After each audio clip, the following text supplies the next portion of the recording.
대림절 세 번째 주일입니다. 사도들의 영적 순례의 길을 따라 세 번째 시간, 오늘은 빌립보서의 말씀을 통해서 예수의 겸손을 따르자라는 제목으로 함께 말씀의 은혜 나누도록 하겠습니다. 우리 세상에 있는 아주 큰 3대 종교라고 이렇게 하죠. 우리 불교, 또 그 다음에 유교, 그 다음에 회교라고 이렇게 얘기합니다. 각 종교의 창시자들, 우리 예수님과 비교해 보면 상당히 긴 삶을 살았던 것을 보게 됩니다. 불교의 석가모니, 시타르타라고 하죠. 보리수 아래서 깨달음을 얻었다라고 한 시타르타는 80세를 살았던 것으로 나와 있습니다. 그리고 부처와 비슷한 시대를 살았던 유교의 공자는 72세를 일기로 생을 마감했죠. 이 부처와 공자보다 조금 뒤에 태어난 회교도 무슬림의 창시자는 무하메드는 62세를 일기로 사망을 했습니다. 여러분 잘 아시는 것처럼 우리 예수님은 생애를 몇 년 사셨습니까? 33살에 돌아가셨죠. 예수님만이 가장 짧은 삶을 살았습니다. 예수의 생애만을 놓고 보자면 다른 종교 창시자들에 비해서 정말 젊은 나이에 요절했다, 실패한 것처럼 보입니다. 십자가에 달려 죽으시고 또 실제로 하나님 나라 복음을 전한 시간은 고작 3년밖에 되지 않습니다. 그런데 이렇게 짧은 시간 안에 어떻게 기독교가 왕성하게 전 세계에 많이 퍼질 수 있었을까? 놀라운 부흥을 이루었을까? 바로 주의 말씀, 주님께서 전한 복음이 생명의 복음이었습니다. 오늘 대림절 세 번째 주일 나와 예배드리는 우리 모든 성도들의 마음속에 생명의 주님의 말씀이 넘치시기를 우리 주님의 이름으로 축복합니다. 여러분은 이 시대의 진정한 영웅이 누구시라고 생각하십니까? 영웅하면 머리에 어떤 정치 지도자가 떠오르십니까? 아니면 조금 더 거슬러 올라가서 구한말의 민족 지도자, 독립운동가들이 떠오르시게 됩니까? 이 고대 시대에, 여기서 고대 시대라는 말은 그리스 로마 시대를 의미합니다. 이 고대 시대에 사람들에게 영웅이 누구라고 생각하느냐라고 이렇게 물었다면 아마 대부분의 사람들은 알렉산더 대왕이다. The Great Alexander라고 이렇게 얘기하죠. 이 알렉산더 대왕을 손에 꼽았을 것입니다. 주전 356년에 태어난 알렉산더 대왕은 그의 나이 20세, 20살에 그 당시 지금은 이제 그리스라고 부르죠. 이 마게도니아 지방의 아버지 필리페 왕의 뒤를 이어 왕으로 즉위하게 됩니다. 그리고 그리스 전역을 정복하는 것은 물론이고 지중해 연안을 점점 지나서 인도에까지 그 영토를 확장하게 되죠. 제가 지도 사진 하나 준비했는데 한번 보여주시죠. 여러분 이 지도에 약간 밝은 색으로 그려진 표시된 부분이 바로 알렉산더가 이룬 마게도니아 제국입니다. 이 지중해 그 왼쪽에 상단에 있는 마게도니아에 시작해서 지도에 보시면 화살표가 그려져 있는 그 선을 보실 수 있습니다. 점점 서진해서 이 인도양까지 아라비아 반도를 지나서 인도에 이르기까지 이르는 엄청난 대제국을 건설하게 됐죠. 그가 사망한 주전 323년에 사람들은 어떻게 이런 엄청난 제국을 이뤘을까? 알렉산더 제자를 향해 그는 신이다라고 이렇게 칭호를 했습니다. 예수님이 사셨던 시대, 여러분 그리스의 마게도니아 제국 알렉산더 대왕과 동일한 칭송을 받았던 한 인물이 있습니다. 그 사람이 바로 아우구스투스 황제였죠. 여러분 아우구스투스 황제를 로마인들이 영웅으로 여긴 이유는 로마에 오래되었던 지긋지긋한 내전을 끝냈기 때문이죠. 이 당시 로마는 이 삼두체제 3명의 지도자들이 로마를 분할해서 통치하고 있었습니다. 그 중에 하나가 옥타비아누스라는 사람이었는데 이 옥타비아누스가 자신의 가장 큰 정적이었던 안토니우스라는 사람과 전쟁을 벌이게 되죠. 여러분 안토니우스는 뭘로 유명한지 아세요? 이 클레오파트라의 연인으로 유명하죠. 악티움 해전에서 이 안토니우스를 무찌르게 되고 옥타비아누스는 이제 삼두 정치를 끝내고 로마의 명실상부한 황제로 즉위하게 됩니다. 로마의 황제로 즉위하게 되면서 로마의 가장 최고의 통치 기관이었던 원로원은 옥타비아누스에게 새로운 이름을 부여하게 되죠. 그 이름이 바로 아우구스투스라는 이름입니다. 이 아우구스투스라는 이름의 뜻, 최고 존엄한 자라는 의미를 갖고 있죠. 황제를 거의 신격화하는 이름을 붙이게 됩니다. 제가 사진 하나 또 준비해 왔는데 한번 보시죠. 이 동전은 주후 250년경에 로마 30대 황제인 트레보니아누스 갈루스 시대에 만들어진 기념 주화입니다.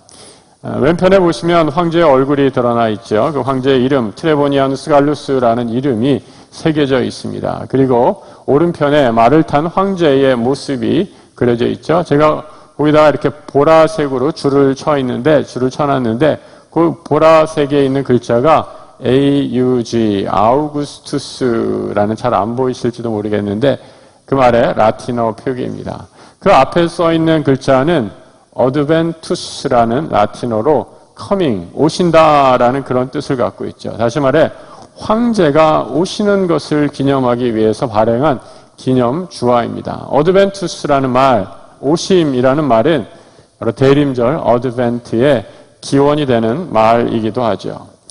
여러분, 로마의 수많은 황제들은 누구를 모방했는가? 바로 고대의 전설적인 왕이었던 알렉산더 대제를 따라했습니다. 무릇 나라를 다스리려면, 제국을 통치하려면 알렉산더와 같은 용기와 카리스마, 지력을 겸비해야 됐다라고 생각했던 거죠.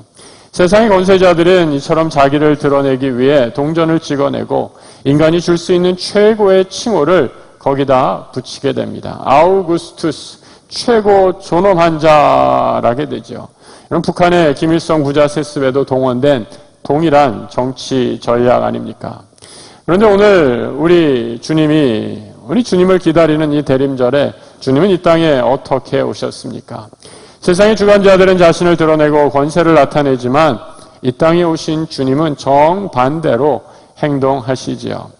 마가복음 10장 42절 이하에 이렇게 말씀합니다. 이방인의 집권자들이 그들을 의임으로 주관하고 그 고관들이 그에게서 권세를 부리는 줄을 너희가 알거니와 너희 중에는 그렇지 않을지니 너희 중에 누구든지 크고자 하는 자는 너희를 섬기는 자가 되고 너희 중에 누구든지 으뜸이 되고자 하는 자는 모든 사람의 종이 되어야 하리라.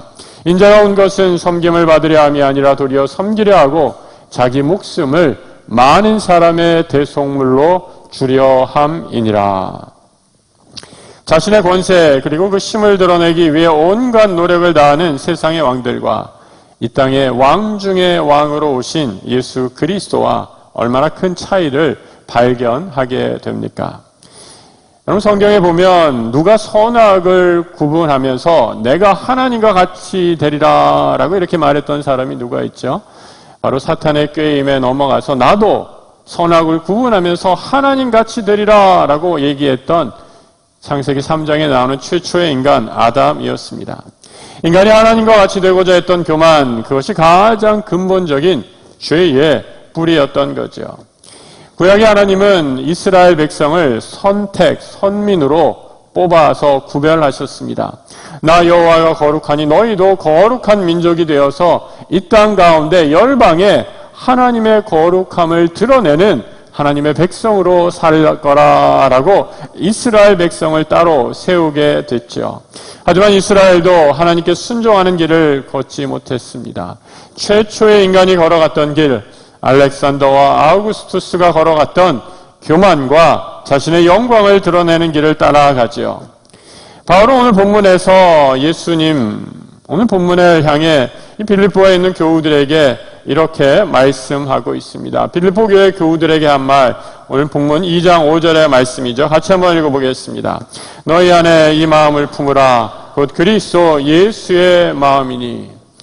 세상 사람 모두가 황제의 길, 자기를 드러내는 권세와 영광의 길을 택할 때 바울은 이 땅의 그리스도인들, 예수를 따르는 사람들, 예수의 마음을 품으라라고 말씀합니다.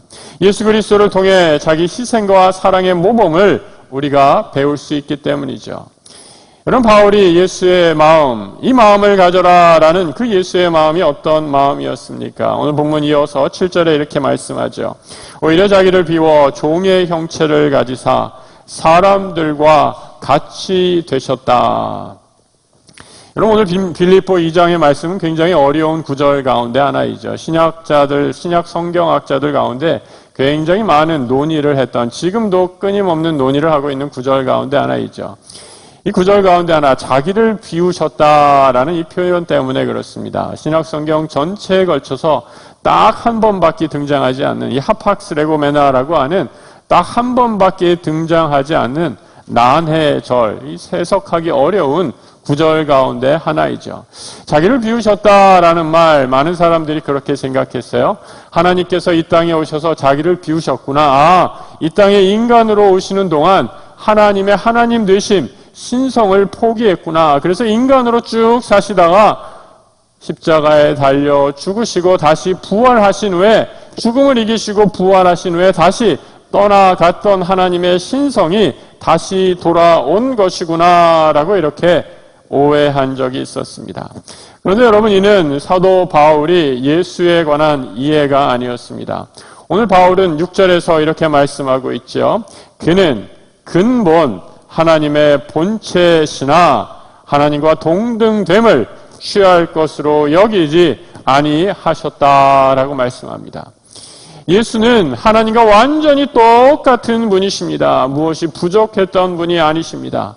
하지만 자신에게 있는, 내가 누릴 수 있는 자유와 권리를 우리를 위해, 나를 위해, 온 인류를 위해 기꺼이 포기하셨다라고 말씀합니다.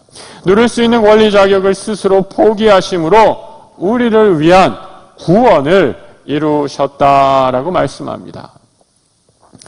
여러분, 내가 가진 것, 포기하는 것, 여러분 그런 경험 있으십니까? 마땅히 누릴 수 있는 걸, 그 권리를 포기한다. 결코 쉬운 일이 아니죠.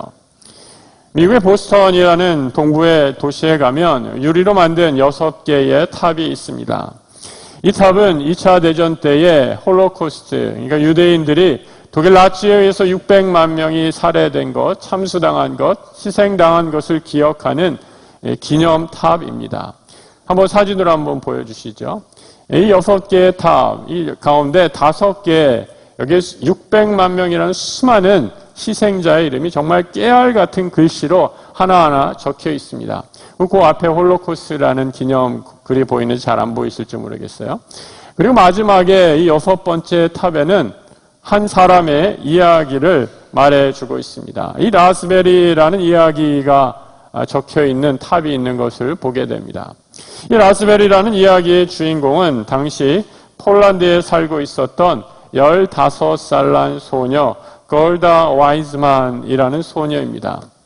부모들은 독일 나치에 의해서 다 잡혀가게 되고 사망을 당하게 됩니다. 그리고 이 걸다는 강제 수용소에 보내지는 열차로 후송이 되죠. 무려 560km라는 죽음의 대장정을 떠나게 됩니다. 수많은 사람들이 열차에서 굶주려서 병으로 죽게 되지요.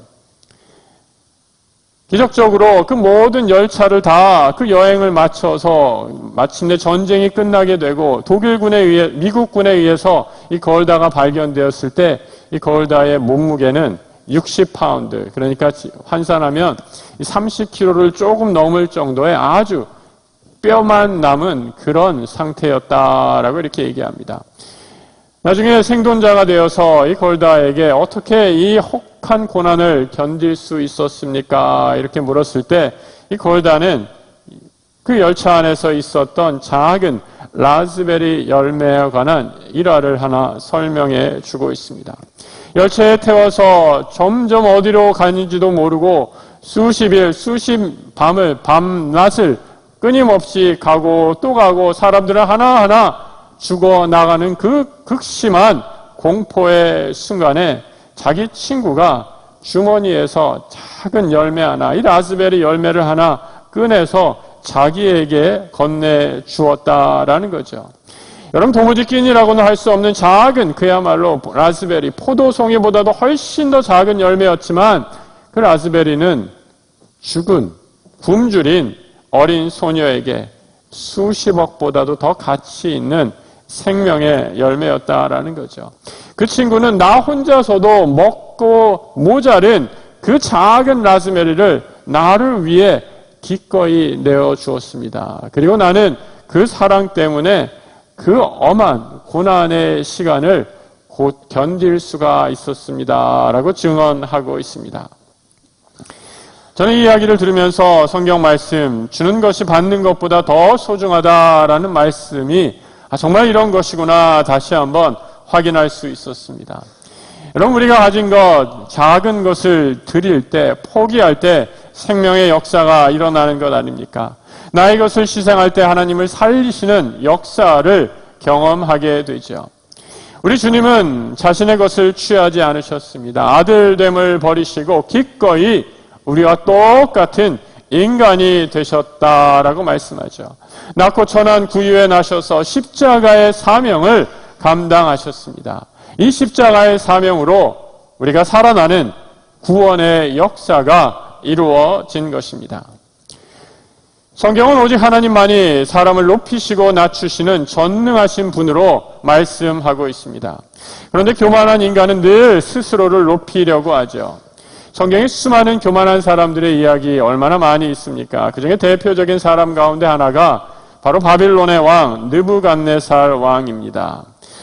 다니엘 4장 30절 이하의 말씀에 보면 이렇게 말하고 있죠. 왕이 말하여 이르되 이 큰 바벨론은 내가 능력과 권세로 건설하여 나의 도성으로 삼고 이것으로 내 위엄의 영광을 나타낸 것이 아니냐. 여러분, 바벨론 느부갓네살 왕이 가진 권세와 영광이 얼마나 대단했습니까? 자신의 손으로 지은 바벨론 성읍을 바라보며 흠뻑 자아도취에 빠져 있습니다. 세상에 나만한 영광과 권세를 누리는 사람이 어디 있는가? 이 거대한 성읍 도읍을 보라. 세상의 모든 사람들아 나를 찬양하고 나에게 영광을 돌리라 라고 하면서 자신의 이름을 높이고 있는 것을 보게 되죠. 그런데 하나님께서 스스로 세운 사람의 영광을 어떻게 다스리는가? 바로 이어지는 31절에서 이렇게 말씀합니다. 내 왕위가 내게서 떠나갈 것을 말씀합니다. 그리고 느부갓네살이 사람에게 쫓겨나서 들짐승과 살면서 소처럼 풀을 뜯어 먹게 될 것이다 라고 말합니다. 나 하나님 여호와는 지극히 높으신 일은 사람의 나라를 다스리고 자기의 뜻대로 임의대로 그것을 주관하시는 분이심을 내가 비로소 깨닫게 되리라 라고 말씀하고 있습니다. 여러분, 하나님은 어떤 분이십니까? 사람을 높이시기도 하고 낮추시기도 하는 분이십니다. 느부갓네살은 스스로 자신의 권위와 영광을 취하였지만 그 영광을 하나님께서 낮추십니다. 어디까지 낮추시는가? 짐승과 같이 낮추시게 되죠. 하나님만이 인간을 낮추고 높으시는 권세가 있다는 것을 알면 여러분, 우리는 좀 더 겸허하고 두려워하는 마음을 갖게 되죠. 하나님을 왕으로 고백하고 하나님의 권세가 우리 안에 있다면 우리가 어떻게 함부로 생활하고 행동할 수 있겠습니까? 가만히 살펴보면, 싸우는 이유를 살펴보면, 분쟁이 있는 곳을 살펴보면 그 이유는 나를 드러내기 위함이죠. 내 말대로 안 되니, 내 뜻대로 안 되니 분이 나고 화가 나는 것입니다. 나를 알아주지 않으니 화를 내는 것이죠. 마치 내가 모든 것의 주인인 양 착각하고 교만하기 때문입니다. 자신의 영광이 드러나지 않아서 분노하는 것이죠. 그래서 교만한 사람은 자기 자존심이 다치는 것을 도무지 참지 못하는 것을 보게 됩니다. 건드리면 핏대를 세우고 달려들지요. 그런데 그런 교만한 마음에는 하나님이 거하지 않게 되지요. 하나님은 이런 교만한 사람을 싫어하시고 그 교만한 사람을 낮추시고 겸손한 자를 높이신다 말씀합니다. 성도 여러분, 우리 하나님은 낮추시기도 하고 높이시기도 합니다. 우리 하나님 한 분만이 그 권세가 있으심을 기억하시기 바랍니다. 내 몸에 있는 암세포가 나를 죽게 하는 것이 아닙니다. 하나님의 생명, 하나님의 영광이 내게서 떠나갈 때 내가 영적으로 죽게 되는 것이죠. 영광의 하나님 앞에 두렵고 떨리는 겸손한 마음으로 하나님 앞에 예배하는 우리 모든 성도들 되시길 축복합니다. 죄의 특징은 영광을 가로채는 것입니다. 하나님께 돌려야 할 영광을 빼앗는 것이죠. 그래서 인간은 스스로 영광의 자리에 올라서 신이 되고자 합니다. 그런데 우리 주님은 어떤 분이신가? 누릴 수 있음에도, 아니 누리고도 남음이 있는 분이시지만 누리지 않고 비우신다, 내려오십니다. 오히려 종의 모습으로 사람과 같이 되십니다. 종이 되셔서 인간의 모습으로 되셨다는 것, 우리 예수 그리스도께서 하나님의 구원의 계획에 완전히 순종하셨다라는 말씀입니다. 어디까지 순종하셨습니까? 십자가에 달리시기까지 순종하셨다라는 거죠. 여러분, 하나님의 하나님 되심은 그의 영광을 통해 드러나게 됩니다.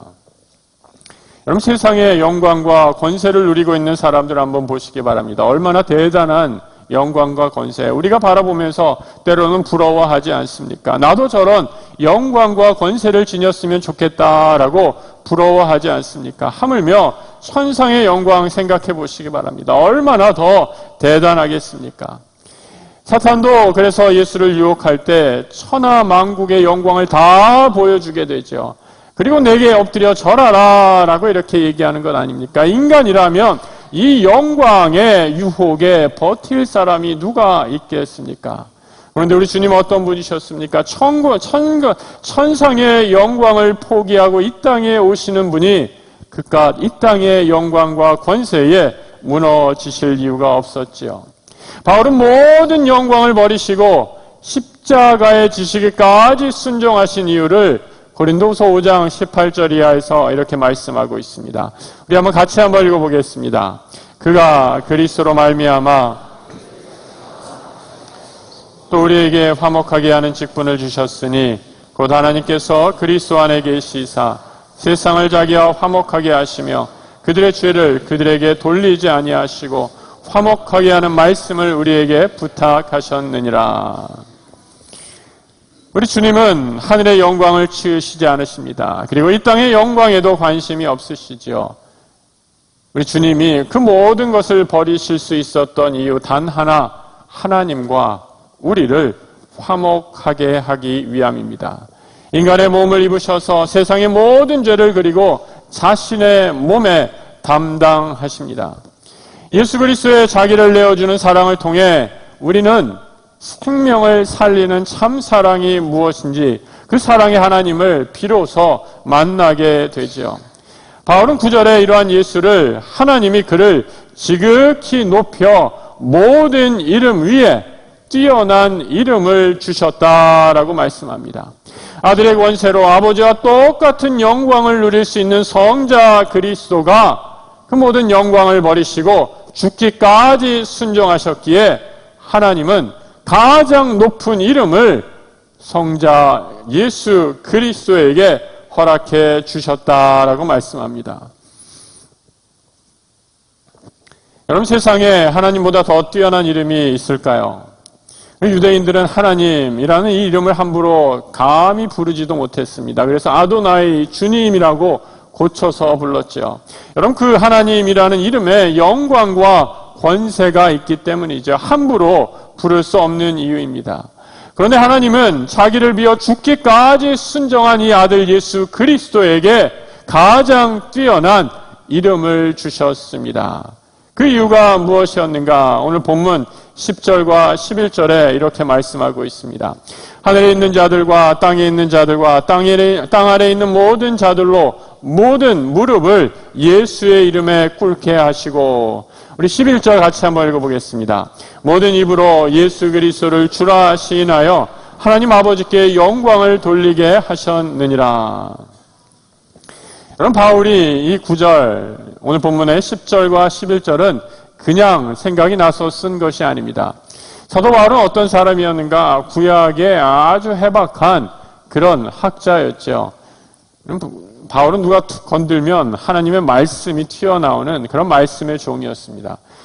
옆에 있는 분 한번 싹 찔러보세요. 말씀이 나오나.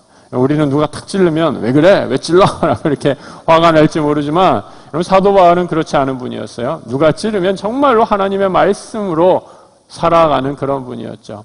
바울이 오늘 본문에서 10절과 11절 특별히 모든 무릎을 예수의 이름에 꿇게 하시고 모든 이름을 하나님께 영광을 돌리게 하라라고 이렇게 말씀하신 것은 바울이 구약의 한 구절을 염두에 두고 쓴 구절입니다. 그것이 무엇이었는가? 이사야 45장 23절의 말씀이죠. 같이 한번 읽어보겠습니다. 내가 나를 두고 맹세하기를 내 입에서 공의로운 말이 나갔은즉 돌아오지 아니하리니 내가 모든 무릎을 꿇게 했고 모든 혀가 맹세하리라 하였노라.